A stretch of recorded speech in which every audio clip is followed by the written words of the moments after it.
Capítulo 1, Seção 12. O fim de Jerusalém.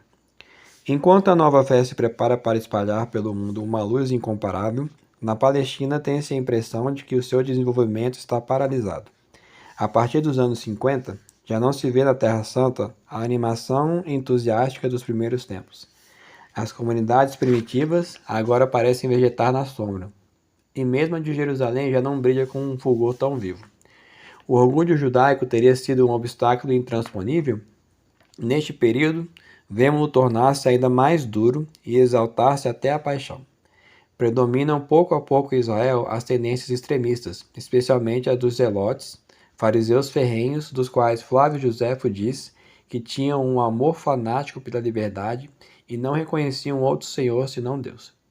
Havia entre eles uma seita revolucionária, composta por cavaleiros de clava e punhal, os sicários, que por conta própria se tornaram justiceira e repressiva. Pagãos, samaritanos ou judeus aristocratas, julgados cúmplices de Roma, eram as vítimas certas de seu terror expeditivo. Neste povo, simultaneamente exasperado pela dominação romana e agitado por inúmeros sonhos, a violência não cessava de aumentar. Uma profecia ambígua encontrada na Sagrada Escritura e que anunciava que neste tempo um homem da sua raça dominaria o mundo. Isto é, um messianismo compreendido às avessas. Tal foi, segundo Joséfo, a causa profunda do drama em que Israel havia de sossobrar dentro em breve. Sossobrar significa afundar. Esse estado de tensão do espírito judaico acentuou a oposição ao cristianismo. Explodiu um novo drama. Apesar da perseguição de Agripa, a igreja de Jerusalém tinha continuado a viver, sempre dirigida por Tiago, o irmão do Senhor, que pelo seu eminente espírito de justiça era chamado Oblias, isto é, escudo do povo. Cerca de 20 anos mais tarde, por um motivo que nos é desconhecido, o ódio anticristão explodiu. O fato não teria sido nenhuma consequência prática se o procurador romano, que depois da morte de Herodes Agripa I, tornara a instalar-se na Palestina, se encontrasse no seu posto, na Torre Antônia. Mas Festo morrera e seu sucessor Albino tardava em tomar posse do cargo. Aproveitaram-se disso. Em 62, o sumo sacerdote Anás, filho daquele sob cujo pontificado Jesus fora crucificado, julgou-se suficientemente forte para dar cabo da seita cristã. Mandou prender Tiago e denunciou ao Sinédrio. Por Joséfo e pelo memorialista e historiador cristão Egésio, que escreveu em meados do século II, conhecemos os pormenores do drama. Fizeram Tiago subir ao pináculo do templo e ordenaram-lhe que renegasse Jesus. Perante a sua recusa, solenemente proclamada em termos semelhantes ao que Estevão utilizara, despenharam-no lá do alto. Como não tivesse morrido, apedrejaram-no e finalmente, apesar de alguns protestos generosos, puseram termo à sua vida com a pesada massa de um pisão. Foi uma execução ilegal que valeu a Anás a deposição do sumo pontificado. 4 anos mais tarde, devia abater sobre Israel um castigo muito pior. Exasperado pela brutalidade e cupidez de 2 procuradores sucessivos, Albino e Gésio Floro, fanatizados pelos zelotes, os judeus revoltaram-se. Houve tumultos em Cesareia e agitações em Jerusalém que Roma, a princípio, não tomou a sério. Alertado pela aristocracia conservadora, Herodes Agripa II enviou forças para tentar restabelecer a ordem. Foi em vão. A fortaleza Antônia e o palácio de Herodes foram incendiados e os seus defensores massacrados. Ao mesmo tempo foram atacadas guarnições romanas em vários lugares da Palestina. Seguiram-se as represálias romanas e novas violências por parte dos judeus. A começar por Anás. Os chefes dos sacerdotes caíram sob os golpes dos judeus fanáticos. As agitações da Palestina dos nossos dias dão uma ideia bastante exata do que foram essas perturbações. No decorrer do inverno de 66-67, o legado da Síria, inquieto com o rumo dos acontecimentos, chegou pela costa com 12 legiões e avançou até os muros de Jerusalém. Mas, fustigado pelas guerrilhas judaicas, teve de bater em retirada. O povo eleito julgou ter readquirido de um só golpe a glória dos macabeus, e cunharam-se em Jerusalém moedas de prata datadas do primeiro ano da liberdade. Roma não podia tolerar esse estado de coisas.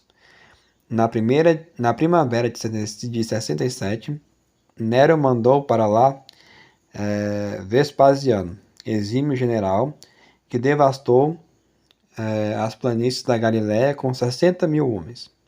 Mas, quando teve de penetrar nas regiões montanhosas, foi a sua vez de sofrer derrotas. Uma delas, segundo dizem, custou-lhe 11 mil soldados. 2 anos se passaram, marcados pelas agitações que se seguiam à morte de Nero, na Páscoa de 70. Roma mais uma vez resolveu pôr ponto final no assunto. Vespasiano enviou seu filho Tito, com todas as forças e máquinas que era necessário. Em Jerusalém, os fanáticos pela luta a qualquer preço ocupavam o templo sob direção de João de Giscala, mas, na cidade alta, faziam-lhes frente os partidários, ainda não liquidados de uma política menos atroz, comandados por Simão Bar Jora. Os dois grupos uniram-se contra os legionários e o cerco começou. Quase 5 meses mais tarde, após indescritíveis cenas de terror, o cerco chegou ao fim. Jerusalém estava em ruínas, o templo queimado e milhares de cadáveres rolavam sob as patas dos cavaleiros núbios, a serviço de Roma. Da resistência judaica restaram apenas alguns grupos insignificantes, ocultos entre os escombros, que sucumbiram nos anos seguintes. A Judéia tornou-se uma província romana, separada da Síria e ocupada por uma legião aquartelada em Jerusalém. Desapareceram o sinédrio e o sumo sacerdócio. Ironia cruel. Roma exigiu que se continuasse a pagar o imposto ritual que todos os judeus do mundo deviam recolher para a sustentação do templo e transferiu para o tesouro de Júpiter. Teriam esses terríveis acontecimentos perturbado muitos cristãos espalhados pelo império? Não se sabe. Os primeiros convertidos conservavam laços estreitos com Jerusalém, metrópole espiritual. Mas pouco a pouco esses laços foram afrouxando. É provável que o drama tivesse sido encarado por muitos dentro das perspectivas apocalípticas, que eram tão familiares na época, como um juízo de Deus, o castigo do crime cometido contra o Messias, a realização das profecias de Jesus contra a raça infiel. Entretanto, a acreditarmos em Eusébio, o povo da igreja em Jerusalém teria sido avisado por meio de uma profecia de que era necessário abandonar a cidade antes da guerra e ir habitar a Pérea, na cidade helênica de Pela. Foi para ali que se retiraram os fiéis de Cristo saídos de Jerusalém. Esta medida salvadora deve ter sido ordenada por Simeão, um dos filhos de Cleofas, outro parente, portanto, de Jesus, que tinha sucedido a Tiago. Assim, bem ou mal, sobreviveram nas aldeias da Transjordânia pequenos núcleos de judeus cristãos. Eusébio conservou a lista de 13 bispos, todos de nomes judaicos, que, segundo diz, sucederam a Simeão quando este sofreu o martírio da cruz. Mas essas comunidades já não levavam a cabo quase nenhum trabalho de irradiação. A tomada de Jerusalém contribuiu para exasperar ainda mais as relações entre cristãos e judeus. A partir deste momento, o antagonismo tornou-se manifesto. Tácito parece partir dessa presunção nas suas histórias, quando conta que, no conselho de guerra realizado em 9 de agosto do ano 70, em que se discutiu a conveniência de destruir o templo, Tito evocou a luta de uma dessas seitas contra a outra, apesar da sua origem comum.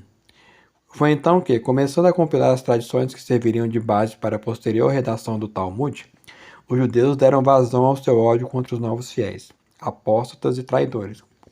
Não só ninguém devia tirá-los de um poço, se lá caíssem, mas, pelo contrário, deviam atirá-los para dentro dele.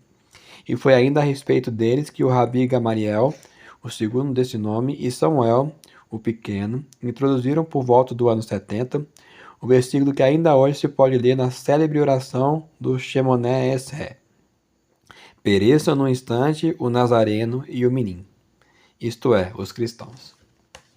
O último ato do drama de Israel levará esse ódio ao extremo, e os cristãos, esquecendo os ensinamentos de Cristo, procurarão retribuir na mesma moeda em conjuros.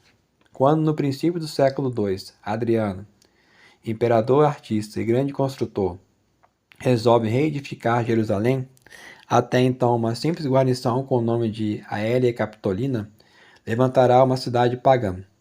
Os lugares santificados por Javé serão profanados pelas estátuas de Júpiter, e, segundo a tradição, Vênus terá o seu trono em Gólgota. O que restar da nação judaica não poderá suportar tais ultrajes. Perante o apelo de um pseudo-messias chamado Bar Kocheba, e com o apoio do Rabi Akiba, rebentará uma revolução do desespero e do absurdo.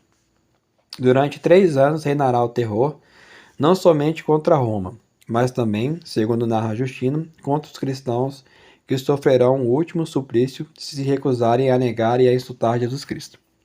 Por fim, as legiões restabelecerão a ordem, Bar Kocheba será executado e os sobreviventes desta louca tentativa serão dispersados.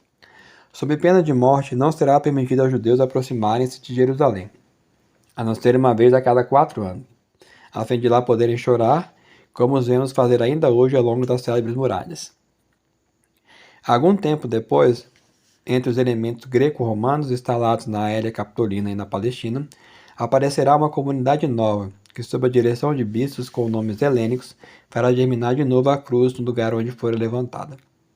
Mas essa comunidade nada terá que ver com a primitiva. Reinará no seu seio um novo espírito, aquele que nesse meio tinha triunfado em toda a igreja. A dura repressão, o primeiro sobressalto do mundo antigo perante o monoteísmo da Palestina, acabará por destruir completamente toda a propaganda judaico-cristã. Mas as comunidades desta tendência sobreviverão no império pelo menos por mais 3 séculos.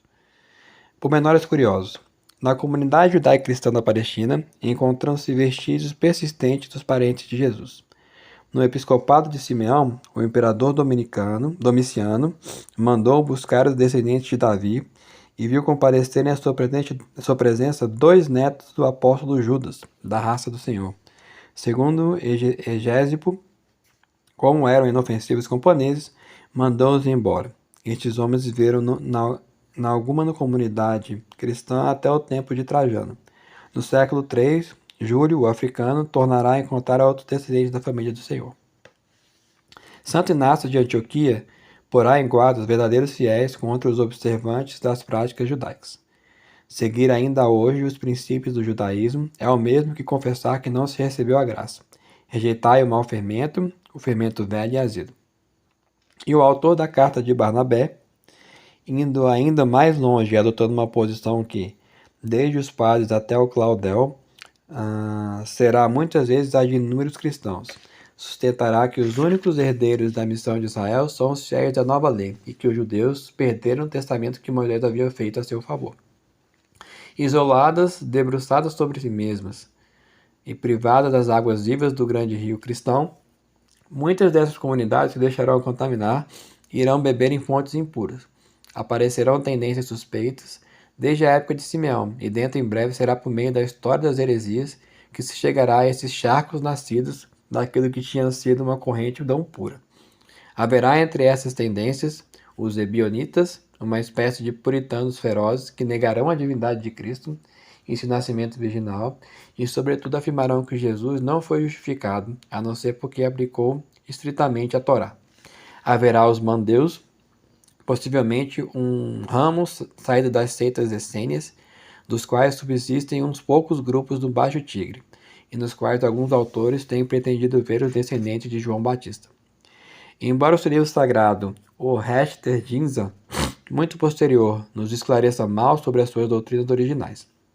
Haverá também os Reuchasaístas ou Aleixistas, discípulos de um certo Reuchassai ou Aleixo, que no reinado de Trajano pretendeu ter recebido de um anjo com a altura de 100 km a revelação de uma doutrina bizarra, em que se juntam na mais absurda amálgama observâncias judaicas, dogmas cristãos e práticas de magia. Todas essas divagações não terão qualquer influência sobre a verdadeira tradição judaica, nem por maioria de razão sobre a Igreja. As suas ondas turbas serão recolhidas mais tarde, em maior ou menor proporção pelo gnosticismo e pelo manicaísmo.